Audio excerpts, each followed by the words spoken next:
सबसे पहले तो आपका स्वागत करूं, इसलिए कि परमात्मा में आपकी उत्सुकता है, इसलिए कि सामान्य जीवन के ऊपर एक साधक के जीवन में प्रवेश करने की आकांक्षा है, इसलिए कि संसार के अतिरिक्त सत्य को पाने की प्यास है।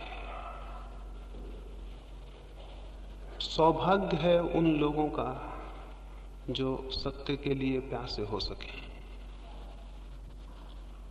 बहुत लोग पैदा होते हैं, बहुत कम लोग सत्य के लिए प्यासे हो पाते हैं। सत्य का मिलना तो बहुत बड़ा सौभाग्य है, सत्य की प्यास होना भी उतना ही बड़ा सौभाग्य है। सत्य ना भी मिले तो कोई हर्ज नहीं, लेकिन सत्य की प्यास ही पैदा ना हो तो बहुत बड़ा हर्ज है। सत्य यदि ना मिले तो मैंने कहा कोई हर्ज नहीं। हमने चाहा था और हमने प्रयास किया था, हम श्रम किए थे और हमने आकांक्षा की थी, हमने संकल्प बांधा था और हमने जो हमसे बन सकता था वो किया था। और यदि सत्य ना मिले तो कोई हर्ज नहीं, लेकिन सत्य की प्यास ही हम में पैदा ना हो तो जीवन बहुत दुर्भाग्य से भर जाता है। और मैं आपको ये भी कहूं कि सत्य को पा लेना उतना महत्वपूर्ण नहीं है जितना सत्य के लिए ठीक अर्थों में प्यासे हो जाना है। वो भी एक आनंद है। जो क्षुद्र के लिए प्यासा होता है वो क्षुद्र को पाकर भी आनंद उपलब्ध नहीं करता, और जो विराट के लिए प्यासा होता है वो उसे ना भी पा सके तो भी आनंद से भर जाता है। इसे पुनः दोहराऊं, जो क्षुद्र के लिए आकांक्षा करे वो अगर क्षुद्र को पा भी ले तो भी उसे कोई शांति और आनंद उपलब्ध नहीं होता है। और जो विराट की अभीप्सा से भर जाए वो अगर विराट को उपलब्ध ना भी हो सके तो भी उसका जीवन आनंद से भर जाता है। जिन अर्थों में हम श्रेष्ठ की कामना करने लगते हैं उन्हीं अर्थों में हमारे भीतर कोई श्रेष्ठ पैदा होने लगता है। कोई परमात्मा या कोई सत्य हमारे बाहर हमें उपलब्ध नहीं होगा, उसके बीज हमारे भीतर हैं और वे विकसित होंगे, लेकिन वे तभी विकसित होंगे जब प्यास की आग और प्यास की तपिश और प्यास की गर्मी हम पैदा कर सकें। मैं जितनी श्रेष्ठ की आकांक्षा करता हूं उतना ही मेरे मन के भीतर छिपे हुए बीज जो विराट और श्रेष्ठ बन सकते हैं वे कंपित होने लगते हैं और उनमें अंकुर आने की संभावना पैदा हो जाती है।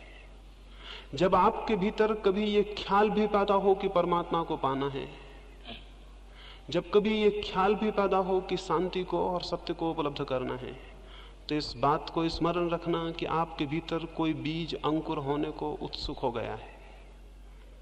इस बात को स्मरण रखना आपके भीतर कोई दबी हुई आकांक्षा जाग रही है।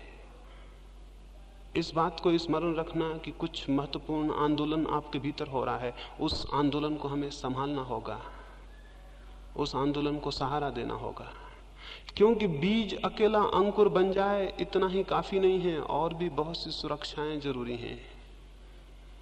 और बीज अंकुर बन जाए इसके लिए बीज की क्षमता काफी नहीं है, और बहुत सी सुविधाएं भी जरूरी हैं। जमीन पर बहुत बीज पैदा होते हैं लेकिन बहुत कम बीज वृक्ष बन पाते हैं। उनमें क्षमता थी, वे विकसित हो सकते थे, और एक एक बीज में फिर करोड़ों करोड़ों बीज लग सकते थे। एक छोटे से बीज में इतनी शक्ति है कि एक पूरा जंगल उससे पैदा हो जाए। एक छोटे से बीज में इतनी शक्ति है कि सारी जमीन पर पौधे उससे पैदा हो जाएं। लेकिन ये भी हो सकता है इतनी विराट क्षमता, इतनी विराट शक्ति का वो बीज नष्ट हो जाए और उसमें कुछ भी पैदा ना हो। एक बीज की ये क्षमता है, एक मनुष्य की तो क्षमता और भी बहुत ज्यादा है।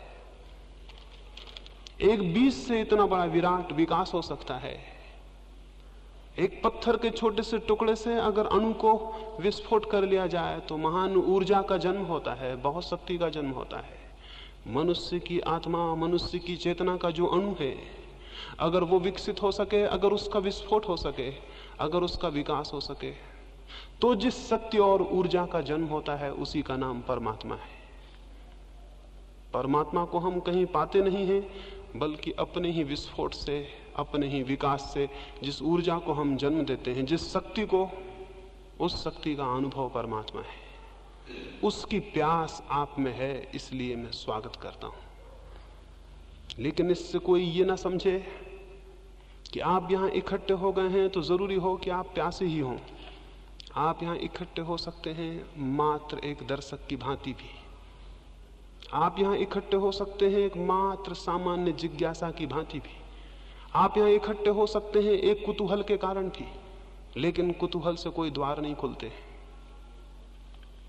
और जो ऐसे ही दर्शक की भांति खड़ा हो, उसे कोई रहस्य उपलब्ध नहीं होते। इस जगत में जो भी पाया जाता है उसके लिए बहुत कुछ चुकाना पड़ता है। इस जगत में जो भी पाया जाता है उसके लिए बहुत कुछ चुकाना पड़ता है। कुतूहल कुछ भी नहीं चुकाता, इसलिए कुतूहल कुछ भी नहीं पा सकता है। कुतूहल से कोई साधना में प्रवेश नहीं करता। अकेली जिज्ञासा नहीं, मुमुक्षा, एक गहरी प्यास। कल संध्या में किसी से कह रहा था, अगर एक मरुस्थल में आप हों और पानी आपको न मिले और प्यास बढ़ती चली जाए और वो घड़ी आ जाए कि आप अब मरने को हैं और अगर पानी नहीं मिलेगा तो आप जी नहीं सकेंगे। अगर कोई उस वक्त आपको कहे कि हम ये पानी देते हैं, लेकिन पानी देके हम जान ले लेंगे आपकी, यानी जान के मूल्य पर हम पानी देते हैं, आप उसको भी लेने को राजी हो जाएंगे, क्योंकि मरना तो है। प्यासे मरने की बजाय तृप्त होकर मर जाना बेहतर है। उतनी जिज्ञासा, उतनी आकांक्षा जब आपके भीतर पैदा होती है तो उस जिज्ञासा और आकांक्षा के दबाव में आपके भीतर का बीज टूटता है और उसमें से अंकुर निकलता है। बीज ऐसे ही नहीं टूट जाते हैं, उनको दबाव चाहिए, उनको बहुत दबाव चाहिए, बहुत उत्ताप चाहिए, तब उनकी सख्त खोल टूटती है और उसके भीतर से कोमल पौधे का जन्म होता है। हम सबके भीतर भी बहुत सख्त खोल है और जो भी उस खोल के बाहर आना चाहते हैं अकेले कुतूहल से नहीं आ सकेंगे। इसलिए स्मरण रखें, जो मात्र कुतूहल से इकट्ठे हुए हैं वे मात्र कुतूहल को लेकर वापस लौट जाएंगे, उनके लिए कुछ भी नहीं हो सकेगा। जो दर्शक की भांति इकट्ठे हों वे दर्शक की भांति ही वापस लौट जाएंगे, उनके लिए कुछ भी नहीं हो सकेगा। इसलिए प्रत्येक अपने भीतर पहले तो ये ख्याल कर ले उसमें प्यास है। प्रत्येक अपने भीतर ये विचार कर ले वो प्यासा है। इसे बहुत स्पष्ट रूप से अनुभव कर ले वो सच में परमात्मा में उत्सुक है। उसकी कोई उत्सुकता है सत्य को, शांति को, आनंद को उपलब्ध करने के लिए? अगर नहीं है तो वो समझे कि वो जो भी करेगा उस करने में कोई प्राण नहीं हो सकते, वो निष्प्राण होगा।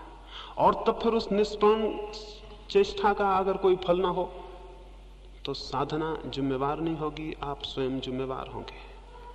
इसलिए पहली बात अपने भीतर अपने प्यास को खोजना और उसे स्पष्ट कर लेना है।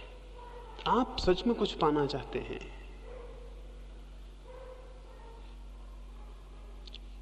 अगर पाना चाहते हैं तो पाने का रास्ता है। एक बार ऐसा हुआ, गौतम बुद्ध एक गांव में ठहरे। एक व्यक्ति ने उनको आके कहा कि आप रोज कहते हैं कि हर एक व्यक्ति मोक्ष पा सकता है, लेकिन हर एक व्यक्ति मोक्ष पा क्यों नहीं लेता है? बुद्ध ने कहा, मेरे मित्र एक काम करो, संध्या को गांव में जाना और सारे लोगों से पूछ के आना वे क्या पाना चाहते हैं। एक फहरिस्त बनाओ, हर एक का नाम लिखो और उसके सामने लिख लाना उनकी आकांक्षा क्या है। वो आदमी गांव में गया,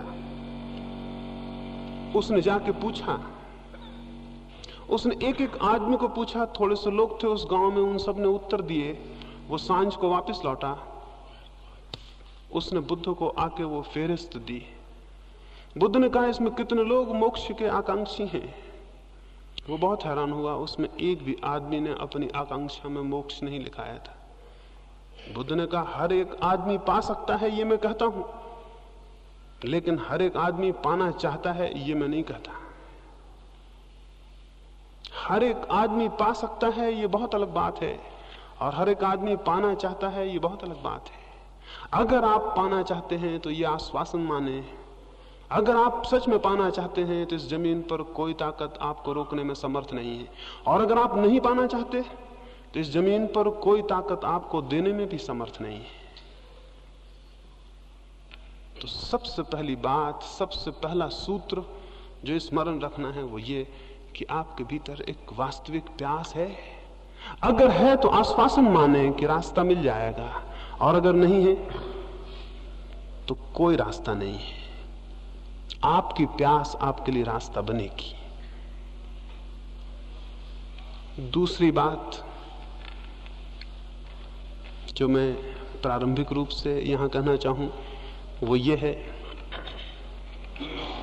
बहुत बार हम प्यासे भी होते हैं किन्हीं बातों के लिए, लेकिन हम आशा से भरे हुए नहीं होते हैं।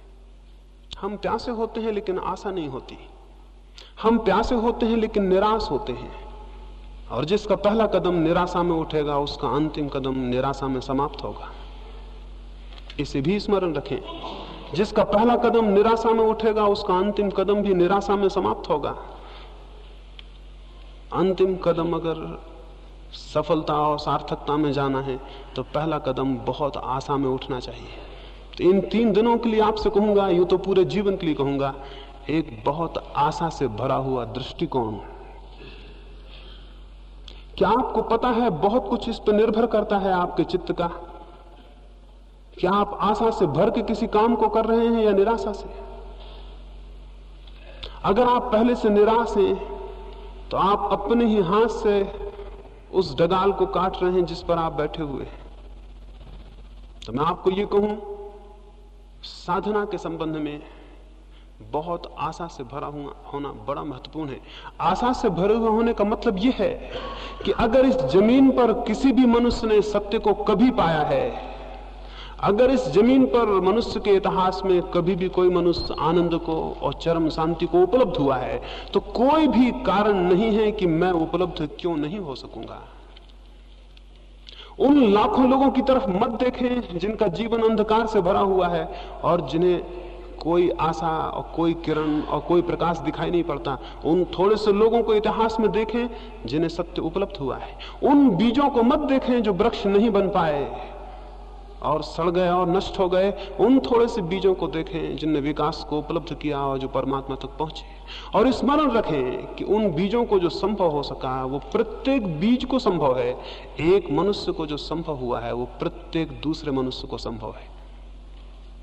मैं आपको यह कहना चाहता हूं कि बीज रूप से आपकी शक्ति उतनी ही है जितनी बुद्ध की, महावीर की, कृष्ण की या क्राइस्ट की।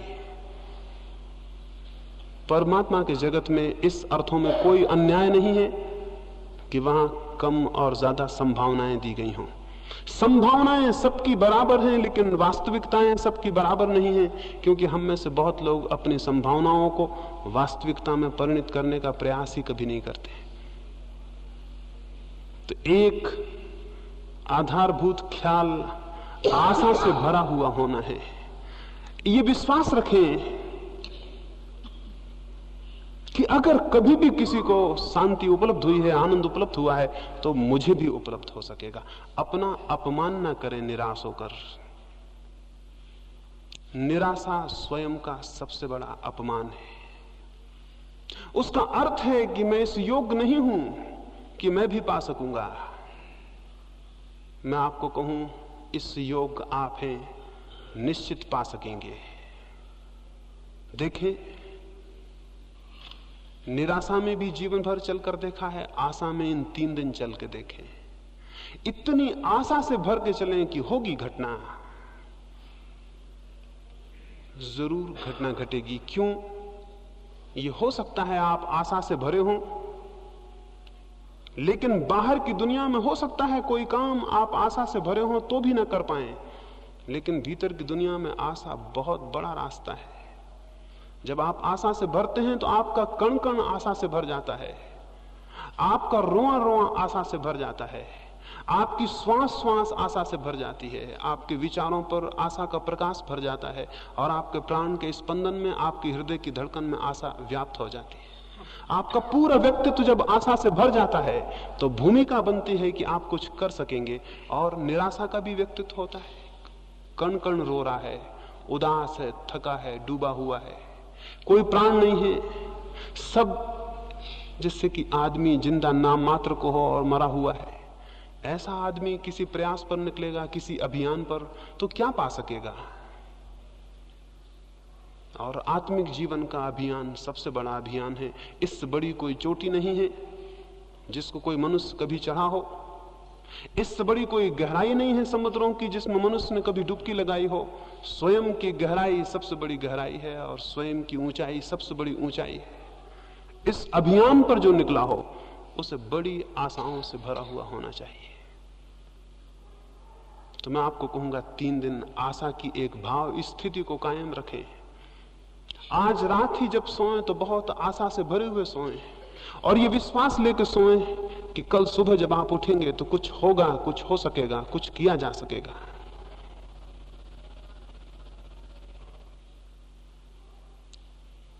दूसरी बात मैंने कही, आशा का एक दृष्टिकोण।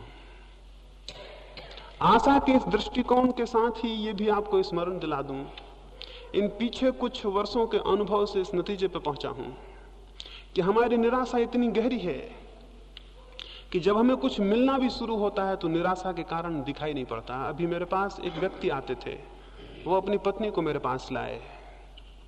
उन्होंने पहले दिन जब वो आए थे तो मुझे कहा कि मेरी पत्नी को नींद नहीं आती, बिल्कुल नींद नहीं आती बिना दवा के, और दवा से भी 3-4 घंटे से ज्यादा नींद नहीं आती। और मेरी पत्नी भयभीत है, अनजाने भय उसे परेशान किए रहते हैं। घर के बाहर निकलती है तो डरती है, घर के भीतर होती है तो डरती है कि मकान ना गिर जाए। अगर पास में कोई ना हो तो घबराती है कि अकेले में कहीं मृत्यु ना हो जाए, इसलिए पास में कोई होना ही चाहिए। रात को सब दवाइयां अपने पास में रख के सोती है कि बीच रात में कोई खतरा ना हो जाए। वो मुझे अपनी पत्नी की ये भय की और निराशा की हालत बताए। मैंने उनको कहा कि ध्यान का ये छोटा सा प्रयोग शुरू करिए, लाभ होगा। उन्होंने प्रयोग शुरू किया। 7 दिन बाद वो मुझे मिले। मैंने उनसे पूछा क्या हुआ, कैसा है? वो बोले अभी कुछ खास नहीं हुआ, बस नींद भर आने लगी है।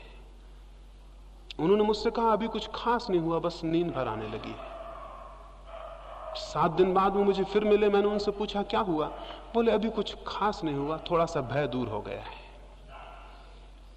वो 7 दिन बाद मुझे फिर मिले। मैंने उनसे पूछा कुछ हुआ? वो बोले अभी कुछ विशेष तो नहीं हुआ, ये थोड़ी नींद आ जाती है, भय कम हो गया, दवाइयां अपने पास नहीं रखती, और कुछ खास नहीं हुआ। इसको मैं निराशा की दृष्टि कहता हूं। और ऐसे आदमी को कुछ हो भी जाए तो उसे पता नहीं चलेगा। ये दृष्टि तो बुनियाद से गलत है। इसका तो मतलब है इस आदमी को कुछ हो नहीं सकता, अगर हो भी जाए तो भी उसे कभी पता नहीं चलेगा कि कुछ हुआ। और बहुत कुछ हो सकता था जो कि रुक जाएगा। तो आशा के इस दृष्टिकोण के साथ साथ प्रसंग वसात में आपसे ये कहूं, इन 3 दिनों में जो घटित हो उसको स्मरण रखें और जो घटित ना हो उसको बिल्कुल स्मरण ना रखें। इन 3 दिनों में जो घटित हो उसको स्मरण रखें और जो घटित ना हो, जो ना हो पाए, उसे बिल्कुल स्मरण ना रखें। स्मरणीय वो है जो घटित हुआ हो। थोड़ा सा कण भी अगर लगे शांति का, उसको पकड़ें, वो आपको आशा देगा और गतिमान करेगा। और अगर आप उसको पकड़ते हैं जो नहीं हुआ, तो आपकी गति अवरुद्ध हो जाएगी और जो हुआ है वो भी मिट जाएगा। तो इन 3 दिनों में ये भी स्मरण रखें कि इन ध्यान के प्रयोगों में जो थोड़ा सा आपको अनुभव हो उसको स्मरण रखें, उसको आधार बनाएं आगे के लिए। जो न हो उसको आधार ना बनाएं। मनुष्य जीवन भर इसी दुख में रहता है। जो उसे मिलता है उसे भूल जाता है और जो उसे नहीं मिलता उसका स्मरण रखता है। ऐसा आदमी गलत आधार पर खड़ा है। वैसा आदमी बने जिससे जो मिला है उसे स्मरण रखे और उस आधार पर खड़ा हो। अभी मैं पढ़ता था, एक व्यक्ति ने किसी को कहा कि मेरे पास कुछ भी नहीं है, मैं बहुत दरिद्र हूं। उस दूसरे व्यक्ति ने कहा कि अगर तुम दरिद्र हो, एक काम करो, मैं तुम्हारी बाईं आंख चाहता हूं, इसके मैं 5,000 रुपए देता हूं, तुम 5,000 रुपए ले लो और बाईं आंख दे दो। उस आदमी ने कहा ये मुश्किल है, मैं बाईं आंख नहीं दे सकता। उसने कहा मैं 10,000 रुपए देता हूं, दोनों आंखें दे दो। उसने कहा 10,000 फिर भी मैं नहीं दे सकता। उसने कहा मैं तुम्हें 50,000 रुपए देता हूं, तुम अपनी जान मुझे दे दो। उसने कहा यह असंभव, मैं नहीं दे सकता। उस आदमी ने कहा तब तो तुम्हारे पास बहुत कुछ है जिसका बहुत दाम है। तुम्हारे पास 2 आंखें हैं जिनको तुम 10,000 में देने को राजी नहीं हो, लेकिन तुम कह रहे थे मेरे पास कुछ भी नहीं है। मैं उस आदमी और उस विचार की बात आपसे कह रहा हूं जो आपके पास है, उसको स्मरण रखें, और जो साधना में मिले थोड़ा सा, रत्ती भर भी मिले, उसे स्मरण रखें, उसकी विचार करें, उसकी चर्चा करें। उसके आधार से और मिलने का रास्ता बनेगा, क्योंकि आशा बढ़ेगी। और जो नहीं मिला, एक महिला मेरे पास आती थी, पढ़ी लिखी हैं, एक कॉलेज में प्रोफेसर हैं, संस्कृत की विद्वान हैं। वो मेरे पास आती थी, एक 7 दिन का प्रयोग चलता था ध्यान का, उसमें आती थी। पहले दिन वो प्रयोग करने के बाद उठी और बाहर जाके मुझसे कहीं क्षमा करें, अभी मुझे आज कोई ईश्वर के दर्शन नहीं हुए। पहले दिन वो प्रयोग किए और बाहर जाके मुझसे कहीं क्षमा करें, अभी मुझे कोई ईश्वर के दर्शन नहीं हुए। मैंने कहा अगर ईश्वर के दर्शन हो जाते तो ही खतरे की बात होती, क्योंकि इतना सस्ता जो ईश्वर मिल जाए उसे फिर शायद आप किसी मतलब का भी ना समझते। और मैंने उनसे कहा कि जो ये आकांक्षा करे कि वो 10 मिनट आंख बंद करके बैठ गया है इसलिए ईश्वर को पाने का हकदार हो गया है, उससे ज्यादा मूढ़तापूर्ण और कोई वृत्ति और विचार नहीं हो सकता। तो मैं आपसे ये कहता हूं कि जो थोड़ा सा भी शांति की किरण आपको मिले उसे आप सूरज समझें। इसलिए सूरज समझें कि उसी किरण का सहारा पकड़ के आप सूरज तक पहुंच जाएंगे। इस अंधकार से भरे कमरे में अगर मैं बैठा हूं और एक मुझे थोड़ी सी किरण दिखाई पड़ती हो तो मेरे पास 2 रास्ते हैं। एक तो मैं ये कहूं ये किरण क्या, अंधकार इतना घना है, इस किरण से क्या होगा, अंधकार इतना ज्यादा है। एक रास्ता ये भी है कि मैं ये कहूं कि अंधकार कितना ही हो लेकिन एक किरण मुझे उपलब्ध है, और अगर मैं इसकी दिशा में इसका अनुगमन करूं तो मैं वहां तक पहुंच जाऊंगा जहां से किरण पैदा हुई और जहां सूरज होगा। तो मैं आपको अंधकार ज्यादा हो तो भी उसे विचार करने को नहीं कहता, किरण छोटी हो तो भी उस पर ही विचार को खड़ा करने को कहता हूं। इससे आशा की दृष्टि खड़ी होगी, अन्यथा हमारे जीवन बड़े उल्टे हैं। अगर मैं आपको एक गुलाब के फूल के पौधे के पास ले जाऊं और आपको पौधा दिखाऊं तो शायद आप मुझसे कहें कि इसमें क्या है, भगवान कैसा अन्यायी है, 2-4 तो फूल हैं, हजारों कांटे हैं। एक दृष्टि ये भी है कि गुलाब के पास जाके हम ये कहें कि भगवान कैसा अन्यायी है, हजारों कांटे हैं, कहीं एक आध फूल है। इसको कहने का एक ढंग और भी हो सकता है, एक दृष्टि और भी हो सकती है, एक और अप्रोच हो सकती है कि कोई आदमी उसी पौधे के पास जाके ये कहे कि भगवान कैसा अद्भुत है कि जहां लाखों कांटे हैं उनमें भी एक फूल खिल जाता है। कोई इसे यूं भी देख सकता है कि कहे कि जहां लाखों कांटे हैं उनमें भी एक फूल खिल जाता है, दुनिया अद्भुत है। कांटों के बीच भी फूल के खिलने की संभावना कितनी आश्चर्यजनक है। तो मैं आपको दूसरी दृष्टि रखने को कहूंगा इन 3 दिनों में। छोटी सी भी आशा की जो भी झलक आपको मिले साधना में, उसको आधार बनाएं, उसको संबल बनाएं। तीसरी बात,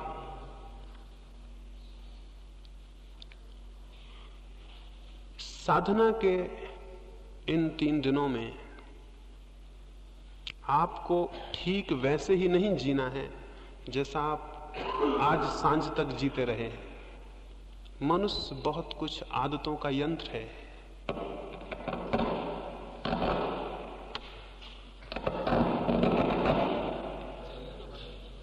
तो ठीक चल रहा है, कुछ नहीं करो। और अगर मनुष्य अपनी पुरानी आदतों के घेरे में ही चले तो साधना की नई दृष्टि खोलने में उससे बड़ी कठिनाई हो जाती है। तो थोड़े से परिवर्तन करने को मैं आपसे कहूंगा। एक परिवर्तन तो मैं आपसे ये कहूंगा कि इन 3 दिनों में आप ज्यादा बातचीत ना करें। बातचीत इस सदी की सबसे बड़ी बीमारी है, और आपको पता नहीं कि आप कितनी बातें कर रहे हैं। सुबह से सांझ तक, जब तक आप जाग रहे हैं, बातें कर रहे हैं। या तो किसी से कर रहे हैं, अगर फिर कोई मौजूद नहीं है तो अपने भीतर खुद से ही कर रहे हैं।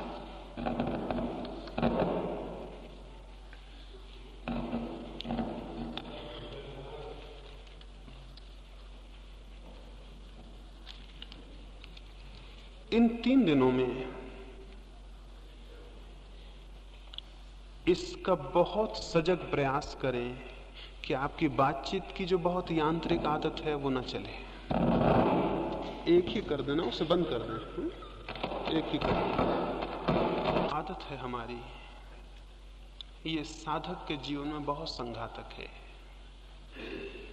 इन 3 दिनों में मैं चाहूंगा आप कम से कम बात करें, और जो बात भी करें वो बात भी अच्छा हो कि आपकी वही सामान्य ना हो जो आप रोज करते हैं। आप क्या रोज बातें कर रहे हैं, उसका कोई बहुत मूल्य है? आप उसे नहीं करेंगे तो कोई नुकसान है? जिसको आप कर रहे हैं उसका अगर नहीं उसे बताएंगे कोई अहित है? इन 3 दिनों में स्मरण रखें कि हमें किसी से कोई विशेष बात नहीं करनी है। बहुत अद्भुत लाभ होगा। अगर कोई थोड़ी बहुत बात आप करें भी, अच्छा हो कि वो साधना से ही संबंधित हो और कुछ ना हो। अच्छा तो यह है कि ना ही करें। ज्यादा से ज्यादा समय मौन को रखें। वो भी जबरदस्ती मौन रखने को नहीं कहता हूं कि आप बिल्कुल बोलें ही ना या लिख के बोलें। आप बोलने के लिए मुक्त हैं, बातचीत करने को मुक्त नहीं। और स्मरण पूर्वक जितना सार्थक हो उतना बोलें, बाकी चुप रहें। 2 लाभ होंगे। एक तो बड़ा लाभ होगा कि व्यर्थ जो शक्ति व्यय होती है बोलने में वो संचित होगी, और उस शक्ति का हम उपयोग साधना में कर सकेंगे। दूसरा लाभ ये होगा कि आप दूसरे लोगों से टूट जाएंगे और आप थोड़े एकांत में हो जाएंगे। हम यहाँ पहाड़ पर आए, पहाड़ पर आने का कोई प्रयोजन पूरा ना होगा अगर यहाँ हम 200 लोग इकट्ठे हुए हैं और आपस में बातचीत करते रहे और बैठ के गपशप करते रहे, तो हम भीड़ के भीड़ में रहे, हम एकांत में नहीं आ पाए। एकांत पे आने के लिए पहाड़ पे जाना ही जरूरी नहीं है, ये भी जरूरी है कि आप दूसरे लोगों से अपना संबंध थोड़ा शिथिल कर लें और अकेले हो जाएं। बहुत नाम मात्र को संबंध रखें। समझें कि आप अकेले हैं इस पहाड़ पर और दूसरा कोई नहीं है, और आपको इस तरह जीना है जैसे आप अकेले आए होते, अकेले रहते, अकेले घूमने जाते, अकेले किसी दरख्त के नीचे बैठते। वैसे झुंड में आप ना जाएं, 4-6 मित्र बन के ना जाएं, अलग अलग एक एक। इन 3 दिनों में हम इस तरह जिए। ये मैं आपको कहूं कि भीड़ में जीवन का कोई श्रेष्ठ सत्य न कभी पैदा होता है और न कभी अनुभव होता है। भीड़ में कोई महत्वपूर्ण बात कभी नहीं हुई। जो भी सत्य के अनुभव हुए हैं वे अत्यंत एकांत में और अकेलेपन में हुए हैं। जब हम किसी मनुष्य से नहीं बोलते और जब हम सारी बातचीत बाहर और भीतर बंद कर देते हैं, तो प्रकृति किसी बहुत रहस्यमय ढंग से हमसे बोलना शुरू कर देती है। वो शायद हमसे निरंतर बोल रही है, लेकिन हम अपनी बातचीत में इतने व्यस्त हैं कि वो धीमी सी आवाज हमें सुनाई नहीं पड़ती। हमें अपनी सारी आवाज बंद कर देनी होगी ताकि हम उस अंतश्चेतन की आवाज को सुन सकें जो प्रत्येक के भीतर चल रही है। तो इन 3 दिनों में बिल्कुल बातचीत को छीन कर दें। स्मरण पूर्वक अगर आदतवश बातचीत शुरू हो जाए और ख्याल आ जाए तो बीच में वहीं तोड़ दें और क्षमा मांग लें कि भूल हो गई। अकेले में जाएं। यहां जो हम प्रयोग करेंगे वे तो करेंगे ही, लेकिन आप अकेले में प्रयोग करें। कहीं भी चले जाएं, किसी दरख्त के नीचे बैठे। हम ये भी भूल गए हैं कि हमारा प्रकृति से कोई संबंध है और कोई नाता है, और हमको ये भी पता नहीं है कि प्रकृति के सानिध्य में व्यक्ति जितनी शीघ्रता से परमात्मा की निकटता में पहुंचता है उतना और कहीं नहीं पहुंचता। तो इस अद्भुत 3 दिन के मौके का अवसर का लाभ उठाएं, अकेले में चले जाएं और व्यर्थ की बातचीत ना करें। वो 3 दिन के बाद फिर करने को आप काफी समय रहेगा, उसे बाद में कर ले सकते हैं। इस तीसरी बात को स्मरण रखें कि अधिकतर 3 दिन मौन में, एकांत में और अकेले में बिताने हैं। सब साथ हों तो भी अकेले में ही हम बिता रहे हैं। साधना का जीवन अकेले का जीवन है। हम यहाँ इतने लोग हैं, हम ध्यान करने बैठेंगे तो लगेगा समूह में ध्यान कर रहे हैं, लेकिन सब ध्यान वैयक्तिक है, समूह का कोई ध्यान नहीं होता। बैठे जरूर हम यहाँ इतने लोग हैं, लेकिन हर एक भीतर जब अपने जाएगा तो अकेला रह जाएगा। जब वो आंख बंद करेगा अकेला हो जाएगा, और जब शांति में प्रवेश करेगा उसके साथ कोई भी नहीं होगा। हम यहाँ 200 लोग होंगे, लेकिन हर एक आदमी केवल अपने साथ होगा, बाकी 199 के साथ नहीं होगा। सामूहिक कोई ध्यान नहीं होता, न कोई प्रार्थना होती है। सब ध्यान, सब प्रार्थनाएं वैयक्तिक होती हैं, अकेली होती हैं। यहां भी हम अकेले रहेंगे, बाहर भी हम अकेले रहेंगे, और अधिकतर मौन में समय को व्यतीत करेंगे, नहीं बोलेंगे। इतना ही काफी नहीं है कि नहीं बोलेंगे, अंतस में भी स्मरण रखेंगे कि व्यर्थ की जो निरंतर बकवास चल रही है भीतर आपके, आप खुद ही बोल रहे हैं, खुद ही उत्तर दे रहे हैं, उसे भी शिथिल रखेंगे, उसे भी छोड़ेंगे। अगर भीतर वो शिथिल ना होती हो, बहुत स्पष्ट भीतर आदेश दें कि बकवास बंद कर दो, बकवास मुझे पसंद नहीं है, अपने भीतर स्वयं से कहें। ये भी मैं आपको कहूं कि साधना के जीवन में अपने से कुछ आदेश देना बहुत महत्वपूर्ण है। कभी आदेश दे के देखें, अकेले में बैठ जाएं, अपने मन को कह दें कि बकवास बंद, मुझे ये पसंद नहीं है, और आप हैरान होंगे कि झटके से बातचीत भीतर टूटेगी। 3 दिन स्मरण पूर्वक भीतर आदेश दे दें कि बातचीत मुझे नहीं करनी है। आप 3 दिन में पाएंगे कि अंतर पड़ा है और क्रमशः भीतर की बातचीत बंद हुई है। 5वीं बात, कुछ शिकायतें हो सकती हैं, कोई तकलीफ हो सकती है, 3 दिन उसका कोई ख्याल नहीं करेगा। कोई छोटी मोटी तकलीफ हो, अड़चन हो, उसका कोई ख्याल नहीं करेगा। हम किन्हीं सुविधाओं के लिए यहाँ इकट्ठे नहीं हुए। अभी मैं एक चीनी साध्वी का जीवन पढ़ता था। वो एक गांव में गई थी, उस गांव में थोड़े से मकान थे। उसने उन मकानों के सामने जाके, सांझ हो रही थी, रात पड़ने को थी, वो अकेली साध्वी थी। उसने लोगों से कहा कि मुझे घर में ठहर जाने दें। अपरिचित स्त्री, फिर उस गांव में जो लोग रहते थे वो उनके धर्म के मानने वाली नहीं थी। लोगों ने अपने दरवाजे बंद कर लिए। दूसरा गांव बहुत दूर था और रात और अकेली, उसे उस रात खेत में जाके सोना पड़ा। वो एक चेरी के दरख्त के नीचे जाके चुपचाप सो गई। रात 2 बजे उसकी नींद खुली। सर्दी थी और सर्दी की वजह से उसकी नींद खुल गई। उसने देखा फूल सब खिल गए हैं और दरख्त पूरा फूलों से लदा है और चांद ऊपर आ गया है और बहुत अद्भुत चांदनी है। और उसने उस आनंद के क्षण को अनुभव किया। सुबह वो उस गांव में गई और उनको धन्यवाद दिया जिन्होंने रात्रि द्वार बंद कर लिए थे। और उन्होंने पूछा, काहे का धन्यवाद? उसने कहा, तुमने अपने प्रेमवश, तुमने मुझ पे करुणा और दया करके रात अपने द्वार बंद कर लिए, उसका धन्यवाद। मैं एक बहुत अद्भुत क्षण को उपलब्ध कर सकी।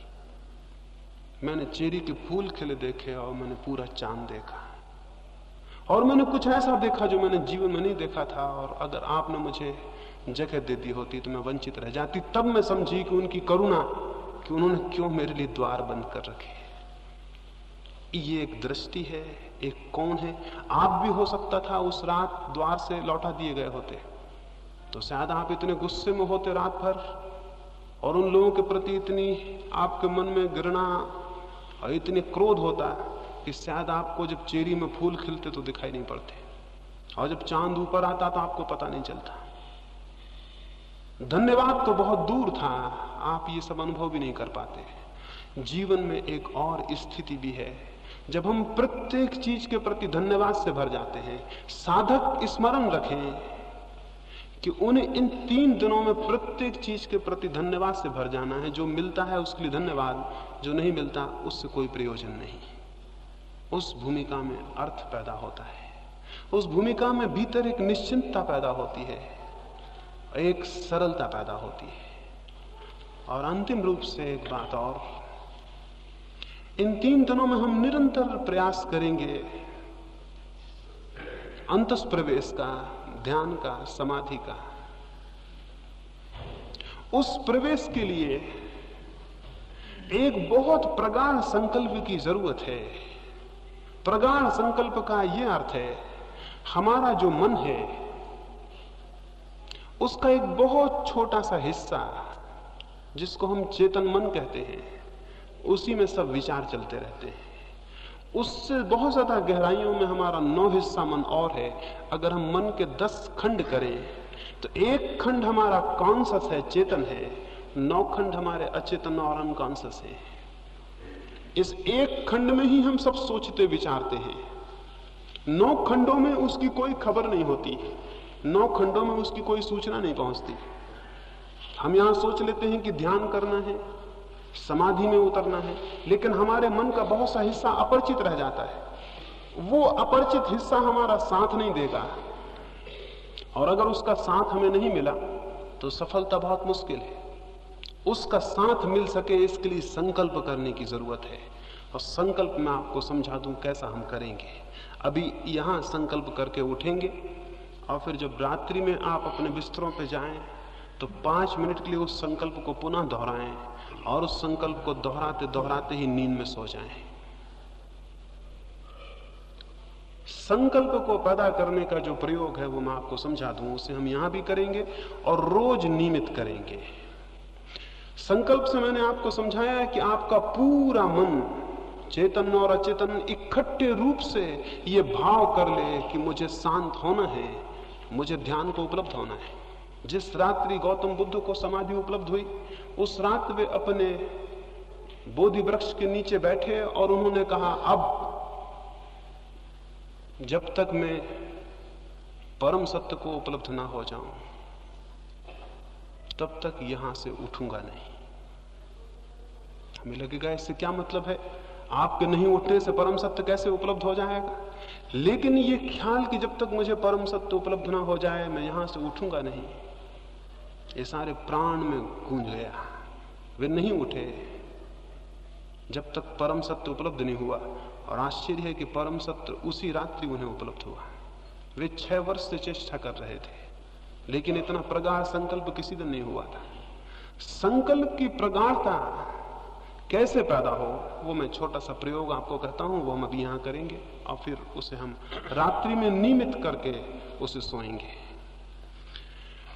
अगर आप अपनी सारी श्वास को बाहर फेंक दें और फिर श्वास को अंदर ले जाने से रुक जाएं, क्या होगा? अगर मैं अपनी सारी श्वास बाहर फेंक दूं और फिर नाक को बंद कर लूं और श्वास को भीतर न जाने दूं तो क्या होगा? क्या थोड़ी देर में मेरे सारा प्राण उस श्वास को लेने को तड़फने नहीं लगेगा? क्या मेरा रोआ रोआ और मेरे शरीर के जो लाखों कोष्ठ हैं वो मांग नहीं करने लगेंगे कि हवा चाहिए, हवा चाहिए? जितनी देर में रोकूंगा उतना ही मेरे गहरे अचेतन का हिस्सा पुकारने लगेगा, हवा चाहिए। जितनी देर में रोके रहूंगा उतनी ही मेरे प्राण के नीचे के हिस्से भी चिल्लाने लगेंगे, हवा चाहिए। अगर मैं आखिरी क्षण तक रोके रहूं तो मेरा पूरा प्राण मांग करने लगेगा, हवा चाहिए। क्योंकि ये सवाल आसान नहीं है कि ऊपर का हिस्सा ही कहे। अब ये जीवन और मृत्यु का सवाल है तो नीचे के हिस्से भी पुकारेंगे कि हवा चाहिए। इस क्षण की स्थिति में जबकि पूरे प्राण हवा को मांगते हो, तब आप अपने मन में ये संकल्प सतत दोहराएं कि मैं ध्यान में प्रवेश करके रहूंगा। उन क्षणों में जब आपके पूरे प्राण श्वास मांगते हो, तब आप अपने मन में ये भाव दोहराते रहें कि मैं ध्यान में प्रवेश करके रहूंगा। ये मेरा संकल्प है कि मैं ध्यान में प्रवेश करके रहूंगा। उस वक्त आपका मन ये दोहराता रहे। उस वक्त आपके प्राण श्वास मांग रहे होंगे और आपका मन ये दोहराएगा। जितनी गहराई तक प्राण कंपित होंगे उतनी गहराई तक आपका ये संकल्प प्रविष्ट हो जाएगा। और अगर आपने पूरे प्राण कंपित हालत में इस वाक्य को दोहराया तो ये संकल्प प्रगाढ़ हो जाएगा। प्रगाढ़ का मतलब ये है कि वो आपके अचेतन अनकॉन्शियस माइंड तक प्रविष्ट हो जाए। इसे हम रोज ध्यान के पहले भी करेंगे, रात्रि में सोते समय भी आप इसे करके सोएंगे। इसे करेंगे फिर सो जाएंगे। जब आप सोने लगेंगे तब भी आपके मन में ये सतत ध्वनि बनी रहे कि मैं ध्यान में प्रविष्ट होकर रहूंगा। ये मेरा संकल्प है कि मुझे ध्यान में प्रवेश करना है। ये वचन आपके मन में गूंजता रहे और आप कब सो जाएं आपको पता ना पड़े। सोते समय चेतन मन तो बेहोश हो जाता है और अचेतन मन के द्वार खुलते हैं। अगर उस वक्त आपके मन में ये बात गूंजती रही तो ये अचेतन परतों में प्रविष्ट हो जाएगी और आप इसका परिणाम देखेंगे। इन 3 दिनों में ही परिणाम देखेंगे। संकल्प को प्रगाढ़ करने का उपाय आप समझे। उपाय है सबसे पहले धीमे धीमे पूरी सांस भर लेना, पूरे प्राणों में, पूरे फेफड़ों में सांस भर जाए जितनी भर सके। जब सांस पूरी भर जाए तब भी मन में ये भाव गूंजता रहे कि मैं संकल्प करता हूं कि ध्यान में प्रविष्ट होकर रहूंगा। ये वाक्य गूंजता ही रहे। फिर श्वास बाहर फेंकी जाए तब भी ये वाक्य गूंजता रहे कि मैं संकल्प करता हूं कि मैं ध्यान में प्रवेश करके रहूंगा। ये वाक्य दोहरता रहे। फिर सांस फेंकते जाएं बाहर। एक घड़ी आएगी आपको लगेगा आप श्वास भीतर बिल्कुल नहीं है, तब भी थोड़ी है, उसे भी फेंकें और वाक्य को दोहराते रहें। आपको लगेगा आप बिल्कुल नहीं है, तब भी है, आप उसे भी फेंकें। आप घबराएं ना, आप पूरी सांस कभी नहीं फेंक सकते हैं। यानी इसमें घबराने का कोई कारण नहीं, आप पूरी सांस कभी फेंक ही नहीं सकते हैं। इसलिए जितना आपको लगे कि अब बिल्कुल नहीं, उस वक्त भी थोड़ी है, उसको भी फेंकें। जब तक आपको बने उसे फेंकते जाएं और मन में ये गूंजता रहे कि मैं संकल्प करता हूं कि मैं ध्यान में प्रवेश करके रहूंगा। ये अद्भुत प्रक्रिया है। इसके माध्यम से आपके अचेतन परतों में विचार प्रविष्ट होगा, संकल्प प्रविष्ट होगा और उसके परिणाम आप कल सुबह से ही देखेंगे। तो एक तो संकल्प को प्रगाढ़ करना है।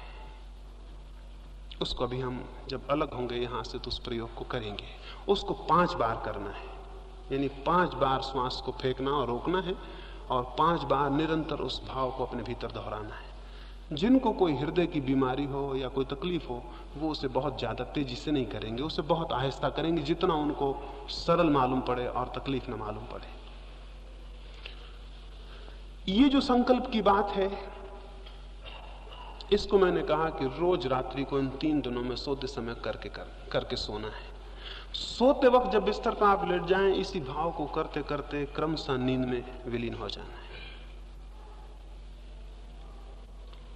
ये संकल्प की स्थिति अगर हमने ठीक से पकड़ी और अपने प्राणों में उस आवाज को पहुंचाया तो परिणाम होना बहुत सरल है और बहुत बहुत आसान है। ये थोड़ी सी बातें आपको आज कहनी थी। इनमें जो प्रासंगिक जरूरतें हैं वो मैं समझता हूं आप समझ गए होंगे।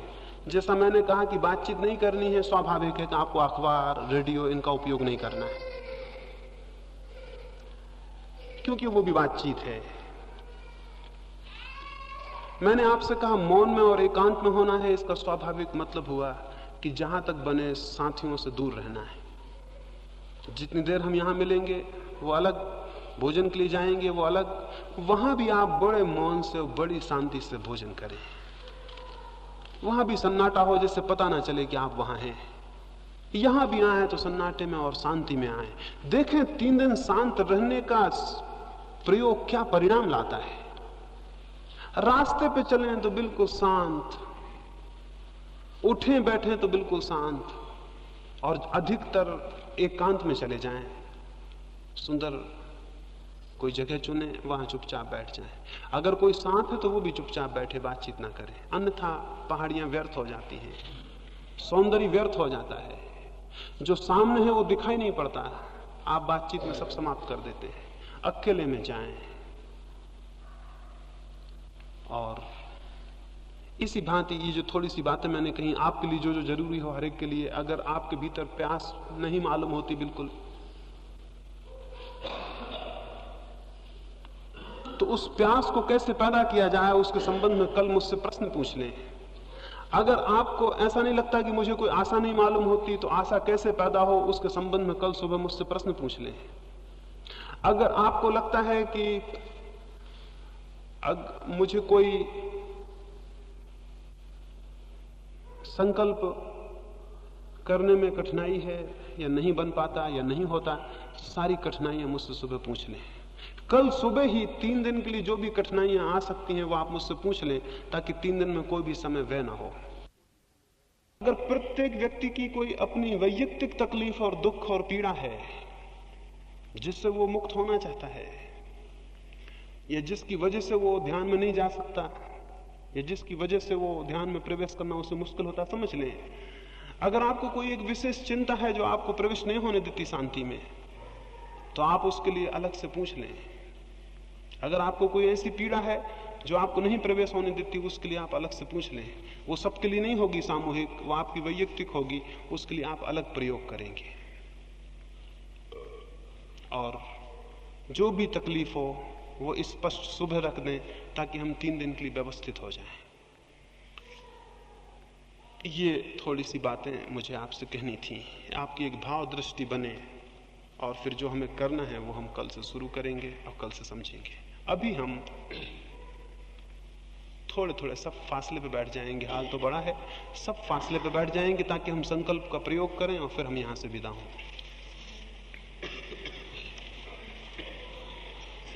ऐसे झटके से नहीं, बहुत आहिस्ता आहिस्ता पूरा फेफड़ा भर लेना है। जब आप फेफड़े को भरेंगे तब आप स्वयं अपने मन में दोहराते रहेंगे कि मैं संकल्प करता हूं कि मैं ध्यान में प्रवेश करके रहूंगा। इस वाक्य को आप दोहराते रहेंगे। फिर जब श्वास पूरी भर जाए आखिरी सीमा तक, तब उसे थोड़ी देर रोकें और अपने मन में ये दोहराते रहें। घबराहट बढ़ेगी, मन होगा बाहर फेंक दें, तब भी थोड़ी देर रोकें और इस वाक्य को दोहराते रहें। फिर श्वास को धीरे धीरे बाहर निकालें, तब भी वाक्य दोहरता रहे। फिर सारी श्वास बाहर निकालते जाएं, आखिरी सीमा तक लगे तब भी निकाल दें, तब भी वाक्य दोहरता रहे। फिर अंदर जब खाली हो जाए उस खालीपन को रोकें, श्वास को अंदर न लें, फिर दोहरता रहे वाक्य अंतिम समय तक। फिर धीरे धीरे श्वास को अंदर लें। ऐसा 5 बार। एक बार का मतलब हुआ एक दफा अंदर लेना और बाहर छोड़ना, एक बार। इस तरह 5 बार क्रमशः धीरे धीरे सब करें। जब 5 बार कर चुके हैं तब बहुत आहिस्ता से रीढ़ को सीधा रख के ही फिर धीमे धीमे श्वास लेते रहें और 5 मिनट विश्राम से बैठे रहें। ऐसा कोई 10 मिनट हम यहाँ प्रयोग करें। फिर चुपचाप सारे लोग चले जाएंगे, बातचीत का स्मरण रखेंगे, अभी से उसको शुरू कर देना है। शिविर शुरू हो गया इस अर्थों में। सोते समय फिर इस प्रयोग को 5-7 दफा करें, जितनी देर आपको अच्छा लगे। फिर सो जाएं। सोते समय सोचते हुए सोएं उसी भाव को कि मैं शांत होकर रहूंगा, ये मेरा संकल्प है, और नींद आपको पकड़ ले और आप उसको सोचते रहें। तो लाइट बुझा दें।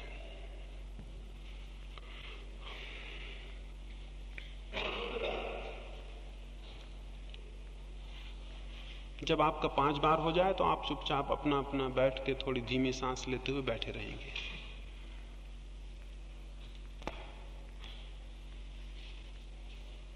रीढ़ सीधी कर लें, सारे शरीर को आराम से छोड़ दें। रीढ़ सीधी हो और शरीर आराम से छोड़ दें।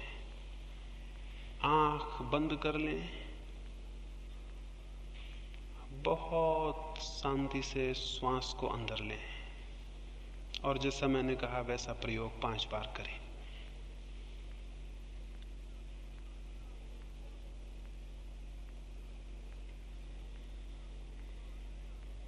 मैं प्रवेश करके रहूंगा, मैं ध्यान में प्रवेश करके रहूंगा। मेरा संकल्प है कि ध्यान में प्रवेश होगा। मेरा संकल्प है कि ध्यान में प्रवेश होगा। पूरे प्राणों को संकल्प करने दें।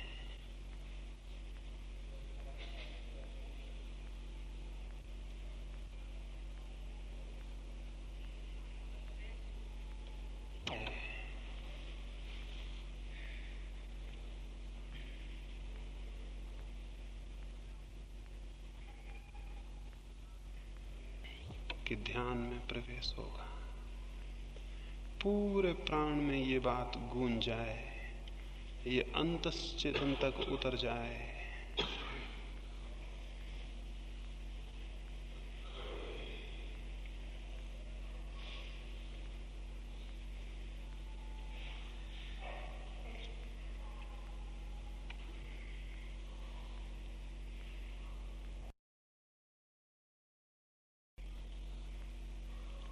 पांच बार आपका हो जाए तो फिर बहुत आहिस्ता से बैठ के शांति से रीढ़ को सीधा रखे हुए ही धीमे धीमे श्वास को लें, धीमे छोड़ें और श्वास को ही देखते रहें। 5 मिनट विश्राम करें। उस विश्राम के समय में जो संकल्प हमने किया है वो और गहरे अपने आप डूब जाएगा। 5 बार संकल्प कर लें, फिर चुपचाप बैठ के श्वास को देखते रहें 5 मिनट तक और बहुत धीमी श्वास लें। फिर